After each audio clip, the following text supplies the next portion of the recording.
Subscribe करें और bell दबाएं ताकि कोई खबर रह न जाए।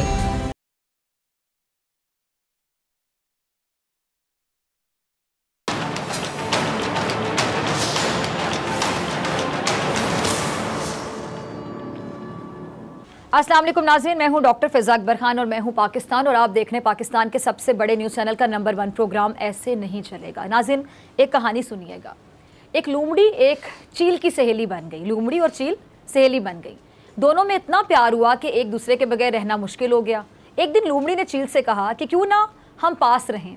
पेट की फ़िक्र में मुझे अक्सर घर से गायब रहना पड़ता है। मेरे बच्चे घर में अकेले रह जाते हैं और मेरा ध्यान बच्चों में लगा रहता है। क्यों ना तुम यहीं कहीं पास में रहो, कम से कम मेरे बच्चों का ख्याल तो रखोगी, सहेली हो मेरी। चील ने लूमड़ी की बात से इत्तेफाक किया और आखिरकार कोशिश करके रिहाइश के लिए एक पुराना पेड़ तलाश कर लिया जिसका तना अंदर से खोखला था, उसमें शिगाफ था। दोनों को वो जगह बड़ी पसंद आई। लूमड़ी अपने बच्चों के साथ शिगाफ में और जबकि चील उसने पेड़ पर बसेरा कर लिया। अच्छा, कुछ अरसे बाद लूमड़ी की गैर मौजूदगी में चील जब अपने घोंसले में बच्चों के साथ भूखी बैठी थी, उसने अपना और अपने बच्चों का पेट भरने के लिए लूमड़ी का बच्चा उठा लिया, यानी अपनी सहेली का बच्चा उठा लिया और घोंसले में जाकर खुद भी खाया और बच्चों को भी खिलाया। जब लूमड़ी वापस आती है तो एक बच्चा गायब पाया। उसने बच्चे को इधर उधर बहुत तलाश किया मगर नहीं मिला। आंखों से आंसू बहाने लगी। चील भी दिखावे के लिए सहेली के साथ बैठ के अफसोस करती रही। अब दूसरे दिन लूमड़ी जब जंगल में फिर शिकार करने चली गई और वापस आई तो एक और बच्चा गायब पाया। तीसरे दिन भी ऐसा ही हुआ कि उसका एक और बच्चा गायब हो गया। चील लूमड़ी के सारे बच्चे खा गई। लूमड़ी को चील पर शक था।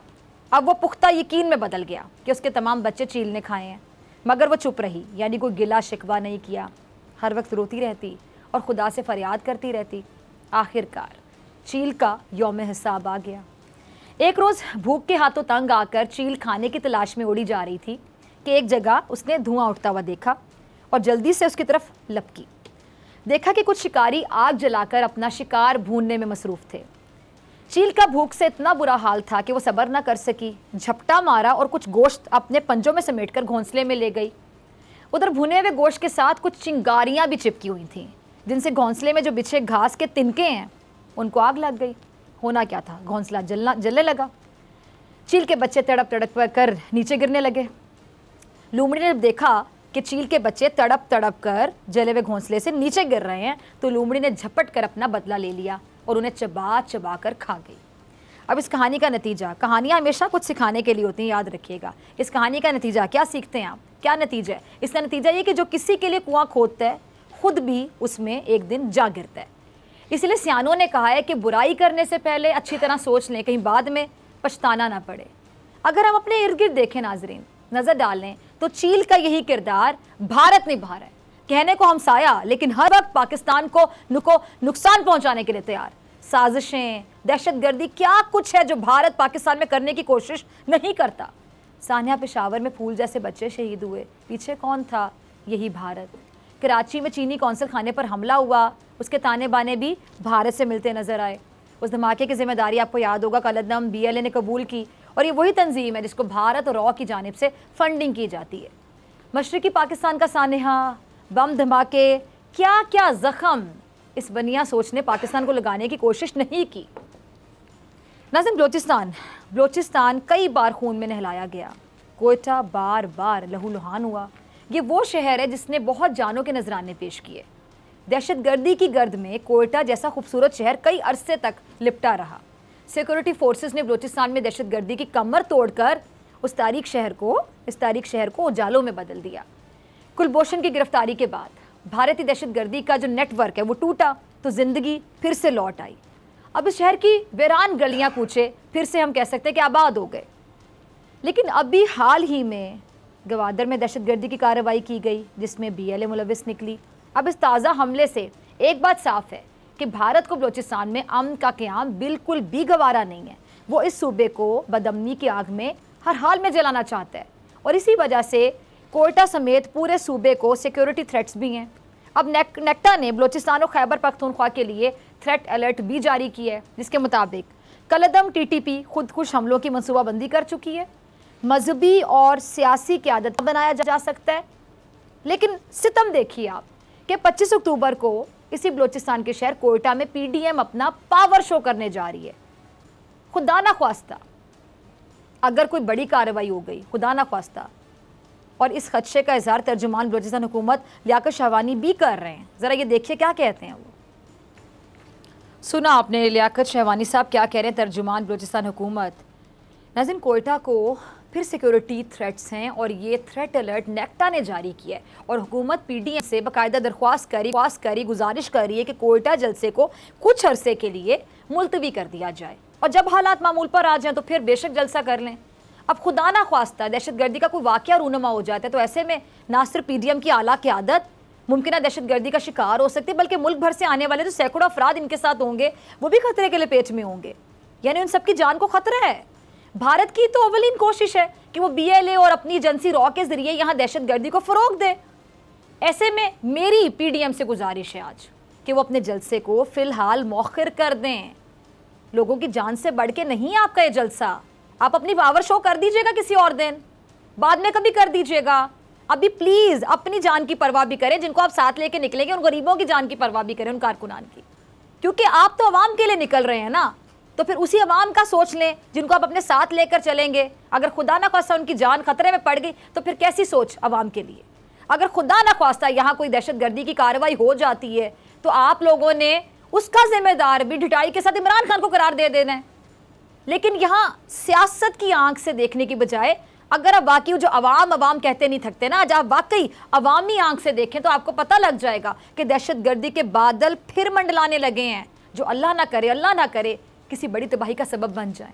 हो सकता है ऑपोजिशन अब ये सोच रही हो कि हुकूमत दहशतगर्दी से खबरदार करके डरा रही है ताकि ये जो मुत्तहदा ऑपोजिशन है यहाँ जलसा ना कर सके, क्योंकि बकौल ऑपोजिशन हुकूमत के जलसों से घबराहट महसूस करती, घबरा गई है।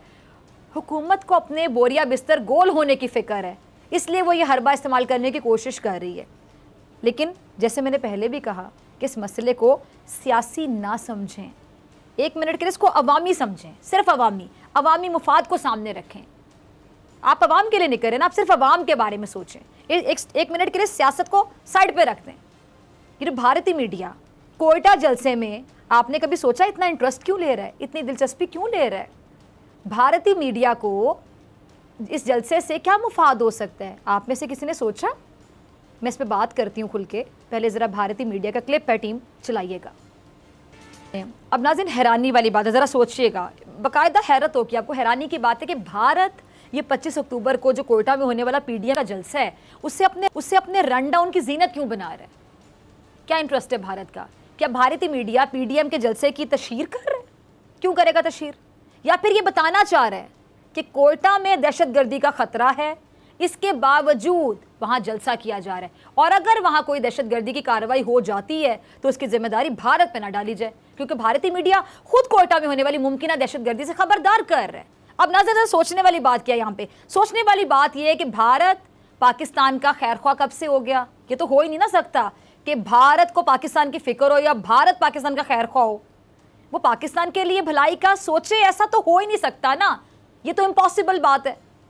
भला कैसे मुमकिन है कि भारतीय मीडिया पाकिस्तान को चौकन्ना करे कि यहाँ दहशतगर्दी हो सकती है, इसलिए पाकिस्तान एहतियात करे, यानी भारत पाकिस्तान को कहे कि एहतियात करे? ये तो हो नहीं सकता। अब ये बात मुझे एटलीस्ट ये हजम नहीं हो रही। भारतीय मीडिया कहीं दुनिया को ये तो नहीं बताना चाहता कि अगर खुदा ना ख्वास्ता कोयटा शहर में दहशतगर्दी की कोई कार्रवाई हो जाती है तो भारत को मुर्दे इल्ज़ाम कोई ना ठहराए। अब मेरे ख्याल में भारतीय मीडिया पहले से ही जहन साजी कर रहा है कि अगर कोई दहशतगर्दी का वाक़या होगा तो उसका ज़िम्मेदार उसे न ठहराया जाए। लेकिन तारीख़ क्या कहती है? तारीख़ गवाह है कि भारत बलूचिस्तान में BLA और रॉ के ज़रिए दहशतगर्दी की कार्रवाइयाँ करता चला आ रहा है, और ऐसे में पीडीएम को भी सोचना चाहिए कि भारतीय मीडिया को कोयटा जलसे में क्या इंटरेस्ट है, कोयटा जलसे से भारतीय मीडिया को आखिर क्या मुफाद है, या फिर जैसे मैंने पहले भी कहा कि वो पीडीएम के जलसे की तशहीर करके इस जलसे को ज़्यादा ताकतवर बनाना चाहता है, क्योंकि दोनों सूरतों में नुकसान हुकूमत का होगा, यकीनी तौर पे हुकूमत को। अब आपको याद है कुलभूषण यादव कहाँ से पकड़ा गया था? बलूचिस्तान से, और उसने बाद में इतराफ़ क्या किया था कि बलूचिस्तान में दहशतगर्दी की कार्रवाइयों में हाँ रहा है वो मुलव्विस, उसने इतराफ़ किया। अब नाज़रीन, कुलभूषण यादव के एतराफ़ जुर्म के बाद अब कोई शक ही नहीं रहता कि भारत बलूचिस्तान में दहशतगर्दी करवाता रहा और अब भी वो मौके की तलाश में इसको मौका मिलेगा वो फिर कुछ करेगा। और ऐसे में पीडीएम से बार बार गुजारिश ही की जा सकती है कि देखें, प्लीज़ आपसे गुजारिश है कि आप इस जलसे को अवामी मुफाद के लिए मुलतवी कर दें। आप पावर शो कहते हैं ना, आपकी बड़ी पावर है, कर दीजिएगा शो, फिर कभी कर दीजिएगा। अभी अवाम की ज़िंदगी से ऊपर आपकी पावर नहीं है जिसको आप शो करना चाहते हैं, वरना कुछ बुरा होने की सूरत में फिर आप हुकूमत से शिकवा ना कीजिएगा, उस पोजीशन में आप लोग नहीं होंगे। आप भी पाकिस्तानी हैं, पाकिस्तानी बनकर सोचिए। सियासत नहीं, मुल्क को अवाम के मुफाद को आगे रखें ना, मुल्क को अवाम के मुफाद को आगे रखें।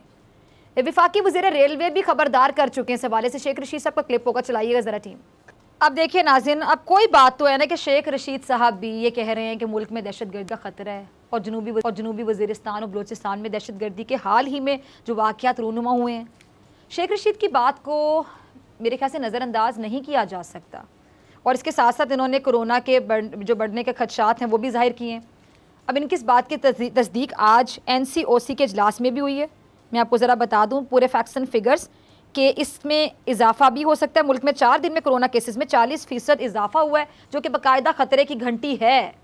एक तरफ दहशतगर्दी है नाजरीन, अब आप सोचें ज़रा सिचुएशन क्या है। एक तरफ दहशतगर्दी है, दूसरी तरफ कोरोना, यानी जान को ख़तरा इधर भी है और उधर भी है। दहशतगर्दी से भी ख़तरा है। चले कोरोना किसी को अगर हो जाता है, हो सकता है कि वो कोरोना को शिकस्त दे दे, कोरोना उस पर ज़्यादा असर ना कर पाए, लेकिन अगर दहशतगर्दी की कोई कार्रवाई हो जाती है तो फिर तो आप जान से गए, आपकी जान को ख़तरा है, आपकी सेहत को ख़तरा है।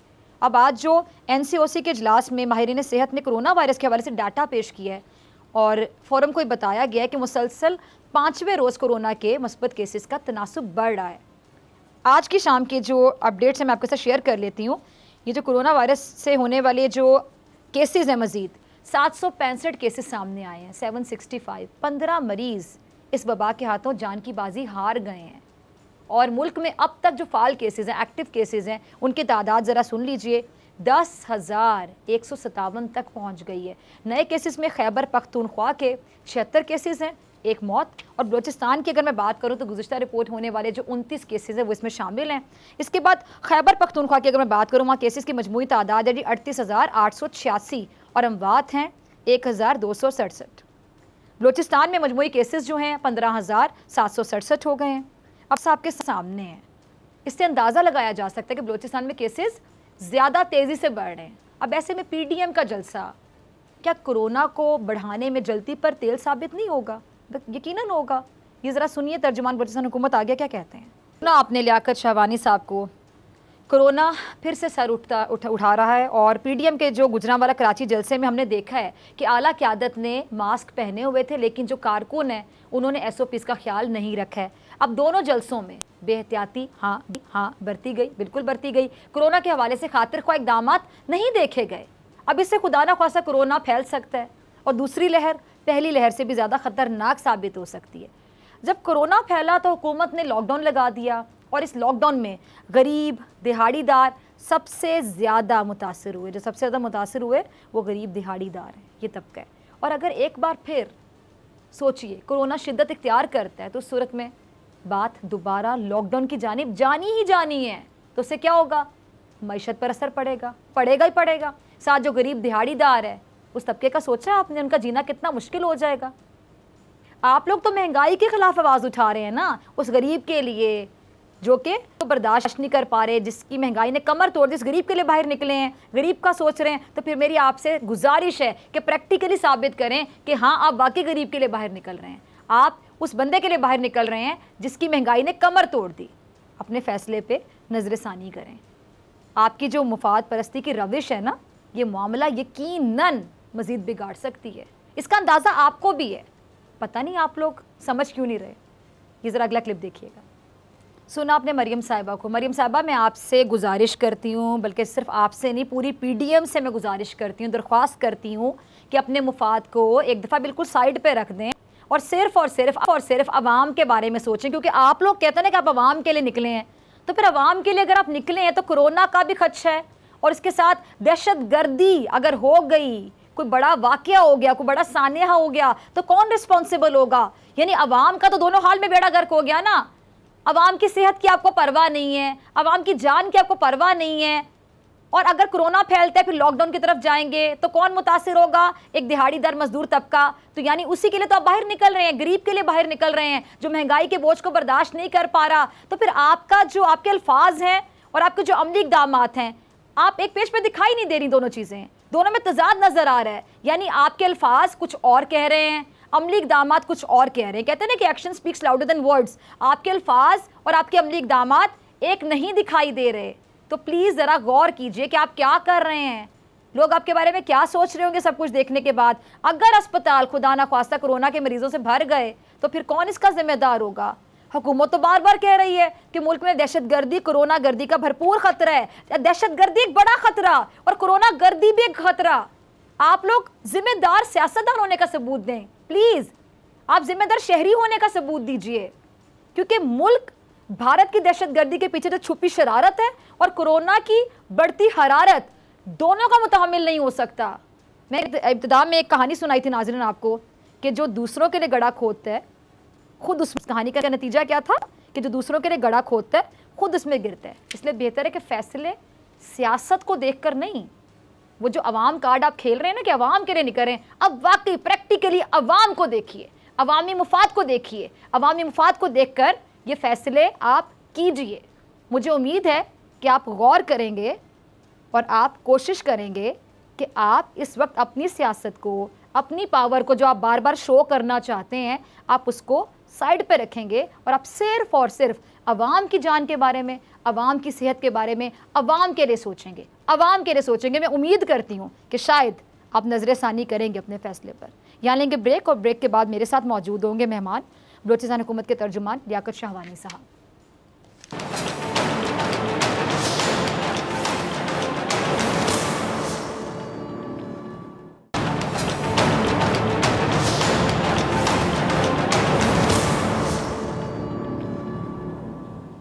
वेलकम बैक नाजरीन। जैसे कि ब्रेक से पहले मैंने बात की काफ़ी डिटेल में, बलोचिस्तान और खैबर पख्तूनख्वा में नेक्टा ने दहशतगर्दी का थ्रेट अलर्ट जारी कर दिया। पिछले दिनों वज़ीरिस्तान और बलोचिस्तान में होने वाले हमले भी खतरे की घंटी बजा चुके हैं, लेकिन अपोजिशन अपने फैसले पर कायम है और जलसे की तैयारियां जारी हैं। जमहूरियत का नारा लगाने वाली अपोजिशन पार्लियामेंट की मंजूरी से वजूद पाने वाले एक ऐसे इदारे पर अदम एतमाद का इजहार करके खुद जमहूरी कदरों का क्या मजाक नहीं उड़ा रही? बिल्कुल उड़ा रही है। जमहूरियत इसका नाम नहीं है कि जिसका जहां जी चाहे जलसा कर ले, बल्कि जमहूरियत तो ये है कि हर कोई अपना काम करे। जब मुल्की सिक्योरिटी के इदारे ने इस जलसे के इनकाद पर दहशतगर्दी की मुमकिना कार्रवाई का बाकायदा खदशा जाहिर किया है, तो हर जी शऊर इंसान इस बात के हक में है कि इस कौमी इदारे की सिफारिशात पर अमल दरामद किया जाए। लेकिन अपोजिशन की आदत नेक्टा के थ्रेट अलर्ट को संजीदगी से लेने के लिए आमादा ही दिखाई नहीं देती है।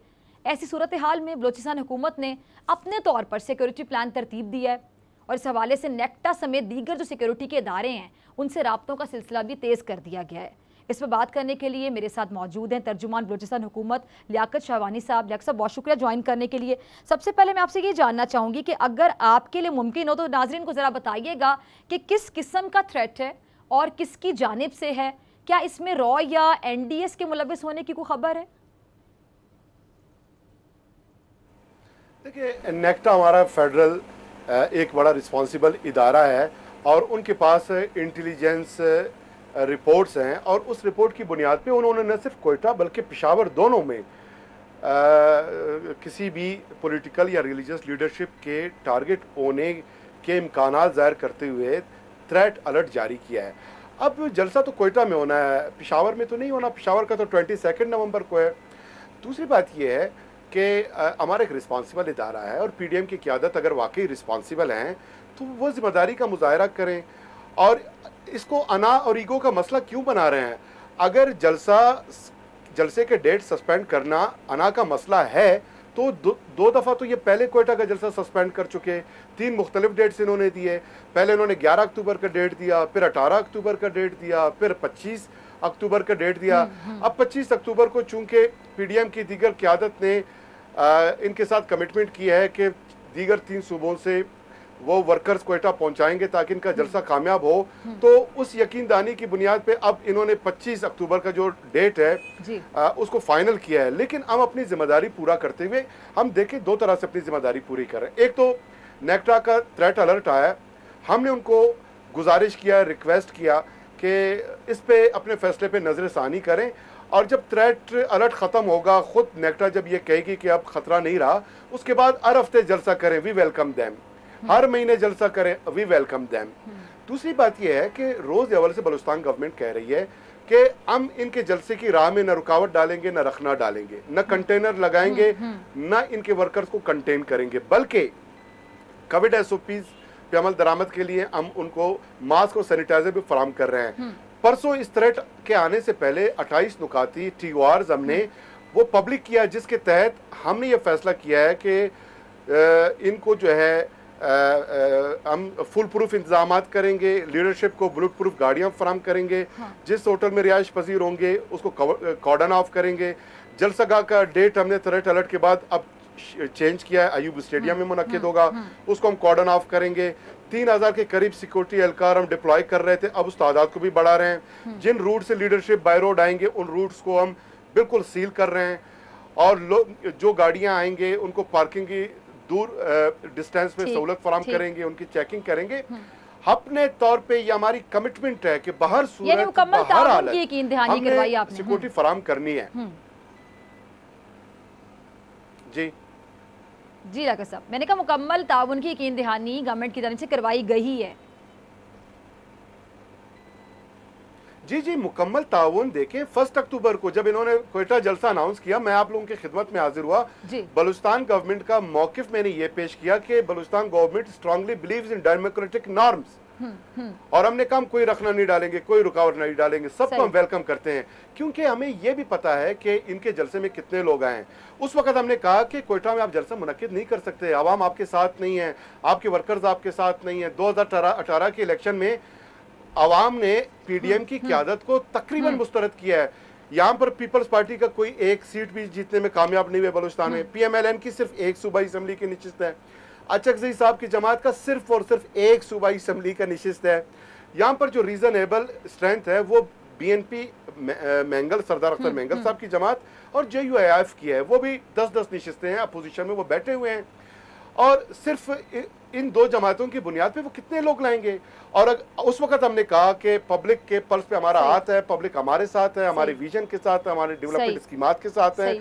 हमने अमन अमान फराम किया, आपके लोग साथ नहीं आएंगे। और उन्होंने 2 दफा जलसे के डेट मुलतवी करके हमारे मौक़िफ़ की तायीद की। ठीक, उन्होंने खुद ये तायीद की कि बलूचिस्तान गवर्नमेंट ठीक कह रहे हैं, उनके पास लोग नहीं है, वो खुद जलसे से भाग रहे थे, अब भी भाग रहे हैं। हाँ। अभी तो ये है अच्छा डॉक्टर साहब, अब एक सवाल सबके ज़हन में गर्दिश करेगा कि 25 अक्टूबर को तीनों सूबों से लोग जो है गाड़ियों में भर के उनके जलसगाह में लाए जाएंगे। अब शाबानी साहब, एक सवाल सबके ज़हन में आ रहा होगा कि अब नेक्टा ने चूंकि दहशतगर्दी का थ्रेट अलर्ट बाकायदा जारी किया है, ये छोटी बात नहीं, इसको संजीदगी से लेना होगा। कोरोना से तो चले डरते नहीं है PDM वाले कि कहते हैं कोरोना फैलाएंगे, हमें कोरोना को कुछ नहीं समझते, लेकिन जो थ्रेट अलर्ट है उसको तो संजीदगी से लेना चाहिए ना। तो आपकी प्रेस कॉन्फ्रेंस के बाद मैं जानना चाहूंगी कि प्रेस कॉन्फ्रेंस के बाद क्या PDM क़यादत ने बलूचिस्तान हुकूमत से कोई रब्ता किया, कोई बात की आप लोगों से, ये जलसा मुलतवी करने के हवाले से, यानी कोई लचक दिखाई, या गैर संजीदगी से लिया जा रहा है इस बात को कि थ्रेट अलर्ट है तो क्या हुआ? नहीं, अभी तक हमसे कोई इन्होंने राब्ता नहीं किया। देखिए PDM की आदत में भी जिम्मेदार लोग बैठे हैं, वहाँ पर फॉर्मर प्राइम मिनिस्टर भी उनके क़यादत का हिस्सा है, साबिक वज़राए आला भी इसका हिस्सा है। सरदार अख्तर मैंगल साहब वज़ीर आला बलूचिस्तान रह चुके हैं, डॉक्टर अब्दुल मालिक बलोच साहब वज़ीर आला बलूचिस्तान रह चुके हैं। और बॉटम के चंद एक पार्टी के अलावा सब इस मुल्क के स्टेक होल्डर्स, शेयर होल्डर्स रहे हैं। इस मुल्क ने, इस बलूचिस्तान के सूबे ने इन लोगों को इज्जत दी है, इनको अहमियत दी है, इनको इम्पोर्टेंस दी है, इनको जो मकाम मिला है इसी पाकिस्तानी पार्लियामेंट ने, इसी पॉलिटिक्स ने, इन्हीं गवर्नमेंट में आपको मिला है। अब उनकी जिम्मेदारी है कि वो मुअज़्ज़िब, सिविक, रिस्पॉन्सिबल शहरी होने का जिम्मेदारी पूरा करें। गुजरावाला जलसे में अलर्ट नहीं थी तो किसी ने इस मौजू पे बात नहीं किया, किसी ने नहीं कहा कि आप गुजरावाला जलसा मुलतवी करें। कराची में थ्रेट अलर्ट नहीं थी, किसी ने इस मौजू पे बात नहीं किया। अब पेशावर और कोयटा के हवाले से थ्रेट आ गई है। कोयटा, पेशावर में तो जलसा नहीं हो रहा, वहाँ के लोग तो कोई इसका जिक्र भी नहीं कर रहे। कोयटा में कल 5 बजे 4-5 बजे थ्रेट अलर्ट आई, उससे कबल डॉक्टर साहबा एक जुमला बलूचिस्तान गवर्नमेंट के किसी जिम्मेदार का मुझे दिखाएं, मुझे बताएं कि हमने ये कहा हो कि आप अपना जलसा जो मुनक्किद कर रहे हैं उस पर नजर सानी करें या उसको मंसूख करें। हमारा एक ही मौक़िफ़ रहा है कि हम आपको मुकम्मल बिल्कुल, तो सब देख रहे हैं। बिल्कुल, आपने ताउन की यकीन दहानी ही करवाई, लेकिन आप डॉक्टर साहब एक खदशे का जो हम इज़हार करते रहे जी, कोरोना के हवाले से आप कहना चाह रहे हैं? वो खदशा ये है जी देखिए, पिछले महीने हमारे केसेस बढ़ना शुरू हुए, 2715 केसेस पिछले महीने रिपोर्ट हुए। बिल्कुल, बड़े जतन के साथ, बड़े एफर्ट्स पुट किए, बड़ी एनर्जी हमने लगाई, बड़े मुश्किलात के साथ हमने SOPs इंप्लीमेंट किए, लोगों को इस बात का पाबंद किया। उसका फायदा ये हुआ कि अक्टूबर में हमारे केसेस बिल्कुल कम होना शुरू हो गए। पर डे 18, 19, 20 से ज्यादा केसेस नहीं आ रहे। अक्टूबर के पहले 22 दिनों में सिर्फ 486 केसेस सामने आए। पिछले महीने के मुकाबले में 80% केसेस कम हुए हैं। हाँ। अब चूंकि 3 सूबों से जब ट्रेन में, वैन्स में, गाड़ियों में बिल्कुल कोरोना तो फैलेगा, कचाकच भर के ये भिजवाएंगे, वहां पे SOPs का ख्याल नहीं होगा। बिल्कुल नहीं होगा। अपने जलसों में हम देख रहे हैं SOPs का ख्याल नहीं रख रहे हैं। क़यादत बिल्कुल N95 मास्क का इस्तेमाल कर रही है। क़यादत को अपने सेहत और जिंदगी से मोहब्बत है, गरीब वर्कर जो हैं उनसे मोहब्बत नहीं है। लोग आएंगे, ये अपने साथ कोरोना लाएंगे, ये कोरोना लाएंगे, हमारे लोगों को कोरोना से ये इन्फेक्ट करेंगे, खुद भी इन्फेक्ट होंगे और फिर हमें छोड़कर चले जाएंगे। हमने बड़ा तल्ख तजर्बा, देखिए मैं आपके साथ शेयर करूं, लॉकडाउन के दौरान बलूचिस्तान गवर्नमेंट के इस पूरे प्रोसेस में 6 अरब रुपए हमने खर्च किए। हमारे 8 लाख डेली वेजेस वर्कर्स वो बेरोजगार हुए लॉकडाउन के दौरान।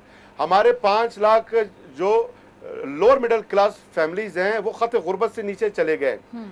टैक्स एग्जेम्पशन की मद में BRA जो बलूचिस्तान रेवेन्यू अथॉरिटी हमारा टैक्स है उसमें 2 अरब कम को नुकसान हुआ। 60 अरब रुपए पूरे लॉकडाउन के पीरियड में हमारी मईशत को, GDP को उसका नुकसान हुआ। हमने हैवी प्राइसेस हमने पे किए हैं लॉकडाउन के दौरान। अब ये हमें कोरोना तो देकर जाएंगे, फिर हमारा नहीं पूछेंगे। PDM की क़यादत एक फोन भी नहीं करेंगे, हमदर्दी का इजहार नहीं करेंगे, एक सर्जिकल मास्क भी नहीं भिजवाएंगे। N95 को जाने दें। अच्छा, एक और सवाल, ये हमारी जिम्मेदारी होगी। फिर बिल्कुल आप सही कह रहे हैं, कोरोना की बात तो आप शुरू दिन से कर रहे हैं, लॉकडाउन की तरफ कोरोना की बात तो आप शुरू दिन से कर रहे हैं। बल्कि PDM जलसे से पहले आप मेरे प्रोग्राम में आए थे तो तब भी आपने कोरोना के हवाले से इजहार किया था और मैंने भी कहा था कि कोरोना तो फैलेगा, लेकिन अब चले कोरोना को तो ये लोग संजीदगी से ले ही नहीं ना रहे। वो समझ रहे कि चले कोरोना होगा तो क्या होगा, उनके मतलब एक्शन से पता चल रहा है कि नहीं रुक रहे वो। लेकिन जो थ्रेट अलर्ट जारी किया गया उसको तो संजीदगी से ले। आपने जिन नामों का जिक्र किया बहुत बड़े नाम है, ये सियासत में इन्होंने अपने बाल सफेद किए हैं। अब PDM की क़यादत में शाहवानी साहब बलूचिस्तान की ये सीनियर शख्सियात मौजूद हैं, जिनका आपने नाम लिया था कुछ देर पहले, वो इन सब मामलात को बहुत ज्यादा करीब से देख चुके हैं। वो जानते हैं कि मसला कहां तक जा सकता है। क्या वो बाकी लीडरशिप को कन्विंस नहीं कर सकते कि इस थ्रेट अलर्ट को संजीदा लेने की जरूरत है, बल्कि अब इनकी जिम्मेदारी है। और साथ ही मैं ऐड करना चाहूंगी कि गरीब वर्कर्स की आप बात करते हैं कोरोना के हवाले से, अगर खुदा ना ख्वास्ता कोई बड़ा मसला हो जाता है, आपको सानिया कारसाज याद होगा और कोई जितने भी सानियात होते हैं, तो ये गरीब वर्कर्स जो हैं वही मरते हैं ना, गरीब कारकुनान ही मरते हैं। इनको गरीब कारकुनान की कोई फिक्र नहीं है। देखिए, आपने लीडरशिप की जिम्मेदारी का जिक्र किया और कन्विंस करने का जिक्र किया। मेरे ख्याल में बिलावल भुट्टो जरदारी साहब दीगर लीडरशिप को कन्विंस कर सकते हैं, क्योंकि वो खुद बता तो नहीं रहे लेकिन वो कोयटा के जलसे में शरीक नहीं हो रहा है। और शायद ये उनके जहन में यही सिक्योरिटी जो थ्रेट अलर्ट है यही उनके जहन में, वरना गुजरांवाला और कराची में उन्होंने पार्टिसिपेट किया, यहाँ नहीं आ रहे। दूसरी बात यह है कि लीडरशिप कोविड के हवाले से सब N95 का इस्तेमाल कर रहे हैं, लेकिन वर्कर्स को उस बात की तलकीन तंबीह नहीं कर रहे हैं। और तीसरी बात यह है कि मैं कहना नहीं चाह रहा था, आज एक और चैनल के शो से उठकर आ रहा हूँ, वहाँ पे मुझे कहना पड़ा। 2014 में इसी कोयटा में जमीयत उलमा इस्लाम के एक जलसे में मौलाना फजल रहमान साहब जब बाहर तशरीफ लाए, गाड़ी में जो वो इंटर हुए, उन पे खुदकुश हमला हुआ और अल्लाह ने उनको वो महफूज रहे अल्हम्दुलिल्लाह। और हम दुआ गो हैं अल्लाह उनको हमेशा महफूज रहे, तमाम PDM की क़यादत को अल्लाह महफूज रखे, सब वर्कर्स को महफूज रखे। लेकिन ये हो चुका है, मौलाना गफूर हैदरी साहब मस्तुंग के एक मजहबी इज्तिमा से बाहर निकल आए, उन पे खुदकुश हमला हुआ। मौलाना शेरानी साहब पे खुदकुश हमला हुआ है। कारसाज में शहीद मोहतरमा बेनज़ीर भुट्टो साहिबा के कॉन्वाय पे हमला हुआ, 180 के करीब वर्कर शहीद हुए। इस्लामाबाद में पीपल्स पार्टी के इसी एक गैदरिंग पे इसी तरह खुदकुश हमला तो हुआ। फिर भी संजीदगी से ना लें। दीगर पार्टीज के साथ होता रहा है। होम मिनिस्टर जो PMLN के थे पंजाब के, उनके जो मेहमान खाना है वहां पे खुदकुश हमले में उसको शहीद किया गया। गुज़िश्ता 2 अशरों में खसूसन बलूचिस्तान और KPK में सैकड़ों इस तरह के मुतअद्दिद हमले हो चुके हैं। कराची में मजहबी इज्तिमा जो बड़े बड़े स्टेज के नीचे जो बम छुपाए गए थे। मेरे पास आखिरी मिनट है, मैं जरा आपका लास्ट कमेंट चाहूंगी। एक सवाल है कि अब ऐसे में मैं तो आपसे रिक्वेस्ट करूंगी कि फिर आप लोग इजाजत ना दें। अवाम के वसीतर मुफाद में अब हुकूमत फैसला क्यों नहीं ले लेती कि हम नहीं इजाजत देंगे? फिर किसी को तो सोचना ना अवाम के बारे में। PDM वाले नहीं सोच रहे तो आप लोग सोच लें। क्या करेंगे? चंद दिन बातें करेंगे आपको कि आप लोग डर गए, घबरा गए? चले सुन लें, क्योंकि आपने अवाम की बेहतरी के लिए, उनकी जान बचाने के लिए, उनकी सेहत के लिए अगर फैसला लिया होगा, सुन लें इनकी बातें। मैं तो ये कहती हूँ। नहीं, हम बातें सुन रहे हैं और हम डेमोक्रेटिक लोग हैं, टॉलरेंट लोग हैं, लेकिन अवाम इनकी इस बात को इसलिए नहीं सुन रहे कि अवाम को पता है। पहले ये 3 दफ़ा जो है अपना जलसा मुलतवी कर चुके हैं। बलूचिस्तान के अवाम को पता है कि बहुत कम लोगों ने जाना है। बलूचिस्तान के अवाम अच्छी तरह जानते हैं कि बाकी 3 सूबों से 60-70% जो कुल जलसे के हैं बाकी 3 सूबों से आ रहे हैं, वो सब जानते हैं। लेकिन देखिए, सिर्फ हम जिम्मेदार नहीं है, PDM की क़यादत भी जिम्मेदार है। वो भी इस मुल्क के जिम्मेदार शहरी हैं। इस मुल्क ने उनको भी इज्जत दिया है। हम गुजारिश कर रहे हैं, हमारा ये फैसला है कि हम कोई जबरदस्ती नहीं करेंगे, कोई रखना रुकावट नहीं डालेंगे। हत्तुल विसा अत्तुल इम्कान कोशिश करेंगे। तमाम जो फुल प्रूफ इंतजाम है वो हम कर रहे हैं। हम गुजारिश कर सकते थे, अवाम के सामने हमने अपना मुद्दा, अपना मौक़िफ़ हमने रख दिया है। अब अवाम फैसला करे, अवाम देख रही है। और कोरोना के हवाले से चूंकि हम सैनिटाइजर, मास्क ही फराम कर सकते हैं, बलूचिस्तान गवर्नमेंट फराम कर रही है।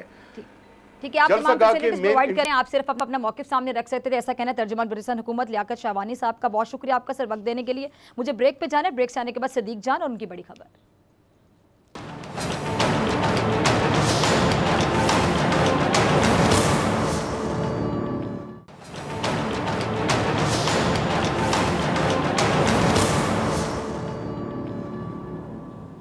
वेलकम बैक नाजरीन। इस सेगमेंट में हमेशा की तरह मेरे साथ मौजूद है नुमाइंदा खुसूसी सदीक जान। सदीक, हुकूमत और अपोजिशन दोनों अपने आखिरी कार्ड खेलने को तैयार हैं, क्या कहते हैं? जी बिल्कुल, अब 2 तारीखें जो हैं वो अहम हो चुकी हैं, एक 15 जनवरी की और एक 31 जनवरी की। शिबली फराज साहब का भी जो आपने शॉर्ट भी सुनाया है जिसमें वो कह रहे हैं कि 15 जनवरी तक हम नवाज शरीफ को पाकिस्तान वापस ले आएंगे, जबकि दूसरी तरफ अपोजिशन ये कह रही है कि फजल रहमान साहब कह रहे हैं कि दिसंबर नहीं देखेगी हुकूमत, और मरियम साहिबा कहती हैं कि 31 जनवरी तक ये हुकूमत नहीं होगी। अब इसमें 2 चीज़ें हैं। एक तो ये है कि ज़ाहिर है जब अपोजिशन एक तहरीक चला रही होती है तो उन्होंने तो कॉन्फिडेंस यही दिखाना है अपना, उन्होंने एतमाद दिखाना है कि हम पूरे एतमाद हैं, हम कॉन्फिडेंट हैं और हम ये आखिरी अपना मार्का लड़ रहे हैं, हुकूमत घर चली जाएगी। उन्होंने ये बात नहीं करनी है। जैसे आपको याद होगा जब इमरान खान साहब और डॉक्टर तौल कादरी साहब आए थे तो उन्होंने भी ये कहा था, 14 अगस्त को वो रवाना हुए थे और उन्होंने कहा था कि 31 अगस्त तक, जो अगस्त के एंड तक ये हुकूमत नहीं होगी। लेकिन फिर हमने देखा कि वो हुकूमत नहीं गई थी। अब इसमें दूसरी तरफ जो है वो है हुकूमत का मामला। हुकूमत का जो मामला है वो ये है कि हुकूमत ने भी अब ये तय कर लिया है कि एनफ इज़ एनफ, अब मियां मोहम्मद नवाज शरीफ को वापस लाना है। और उसके लिए आपने आज देख लिया कि प्राइम मिनिस्टर पाकिस्तान ये खुद कह रहे हैं कि उसके लिए उन्हें UK खुद जाना पड़ा, वहाँ के प्राइम मिनिस्टर से बात करनी पड़ी, वो करेंगे और नवाज शरीफ को वापस लाएंगे। अब मसला ये है कि एक है हुकूमत की साइड, एक है अपोजिशन की साइड। अपोजिशन ने क्या किया है कि अपोजिशन में मेन इस वक्त जमात है मुस्लिम लीग नून। पीपल्स पार्टी तो उनके बयानिए से खुद को डिस्टेंस करती हुई नजर आ रही है। अभी देखेंगे हम कि बिलावल जो हैं वो क्वेटा जलसे में जाते हैं या नहीं जाते, या वीडियो लिंक के जरिए वो खिताब करेंगे। अगर वो वीडियो लिंक के जरिए खिताब करेंगे तो फिर आप ये समझेंगे पीपल्स पार्टी की शिरकत नहीं होगी। उसकी वजह यह है कि आपको भी पता है, आप इतने अरसे से देख रही हैं जलसों को, इन रैलियों को, इन तहरीकों को। जब भी किसी जमात की लीडरशिप मौजूद नहीं होती तो कैसे उसके कारकुनान वहाँ जाएंगे? ये नहीं हो सकता कि लीडरशिप तो वहाँ ना जाए और कारकुन वहाँ पे चले जाएं। अगर बिलावल नहीं जाते और बिलावल वीडियो लिंक के जरिए खिताब करते हैं तो फिर आप ना ही समझें पीपल्स पार्टी के लोग तो नहीं जाएंगे। यानी अगर बिलावल वीडियो लिंक के जरिए खिताब करते हैं तो जो कारकुनान है वो भी टीवी पे सुनेंगे उन्हें। बेहतरीन, बिल्कुल आपने ठीक कहा कि वो टीवी पे, जी बिल्कुल, वो भी टीवी पे ही सुनेंगे। जैसा तुम वो क्या है कि जैसे हम आदमी हैं तुम्हारे जैसे, जो तुम करोगे वो हम करेंगे जी। तो वो कारकुनान भी फिर वही करेंगे जो क़यादत करेगी। लेकिन जो नून लीग का बयानी है, नून लीग ने तो अपना आखिरी कार्ड खेल दिया है। यानी देखें, किसी भी आपकी लड़ाई में आपके पास एक होता है आखिरी कार्ड, आप कहते हैं कि यार मैं आखिर में ये हमला करूंगा। हाँ। नून लीग वो हमला कर चुकी है, वो हमला और क्या वो था? कार्ड संभाल कर रखा पाकिस्तान की जाता है ना सदीक, जो अच्छा खेलने वाला होता है ना, अच्छा खिलाड़ी उस आखिरी कार्ड को संभाल कर रखता है कि जब सारे कार्ड खेल लिए जाएंगे तो फिर इस कार्ड का इस्तेमाल किया जाएगा। बेवकूफ उस कार्ड का पहले भी इस्तेमाल कर लेता है। जी बिल्कुल। अब इन्होंने क्या किया, जैसे अब मुल्कों की लड़ाई होती है, पहले आपके बॉर्डर्स पर लड़ाई होती है, आपके टैंक और गोलाबारी और ये चीज़ें होती हैं, हथियार, और आखिरी आपके पास एक ऑप्शन होता है कि हम एटमी जो है वो अपने जो हथियार है वो इस्तेमाल करेंगे, हम मिसाइल चला देंगे, वो आखिरी आपका ऑप्शन होता है। बिल्कुल। नवाज शरीफ के पास जो आखिरी हथियार था वो उन्होंने इस्तेमाल कर लिया, और वो है पाकिस्तान की फौज पर हमला, पाकिस्तान की फौज की क़यादत पर हमला, उनको मुतनाज़ बनाने की कोशिश, फौज को आपस में लड़वाने की कोशिश, अवाम को इदारों के खिलाफ करने की कोशिश। नवाज शरीफ साहब ने खुद पर बहुत बड़ा खुदकुश हमला किया, अपनी पार्टी पर बहुत बड़ा खुदकुश हमला किया, अपनी पार्टी के मुस्तकबिल पर भी हमला कर दिया।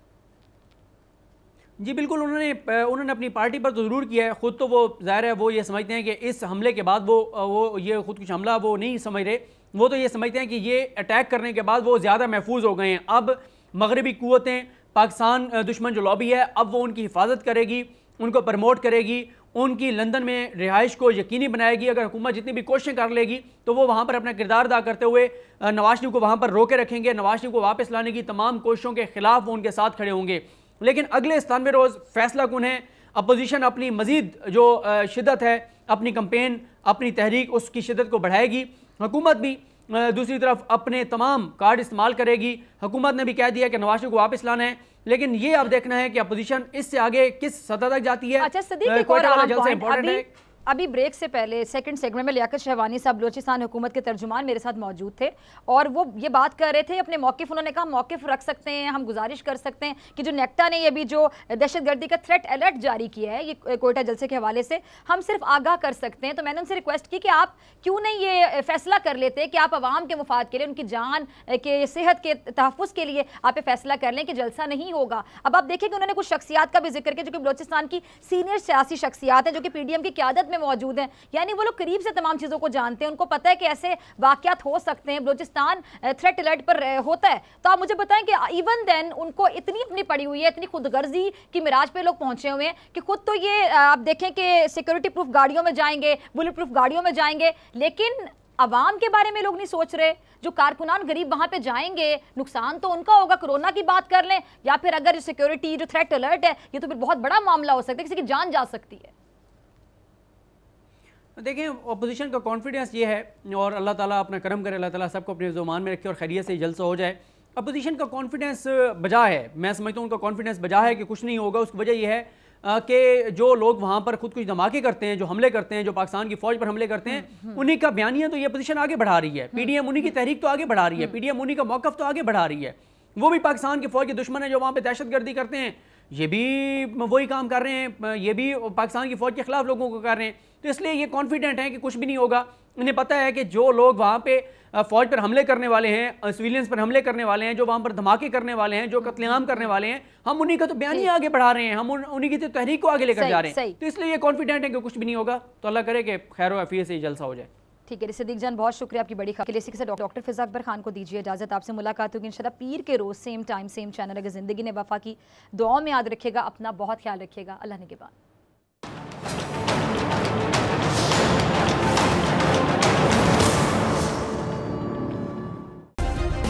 सब्सक्राइब करें और बेल दबाएं ताकि कोई खबर रह न जाए।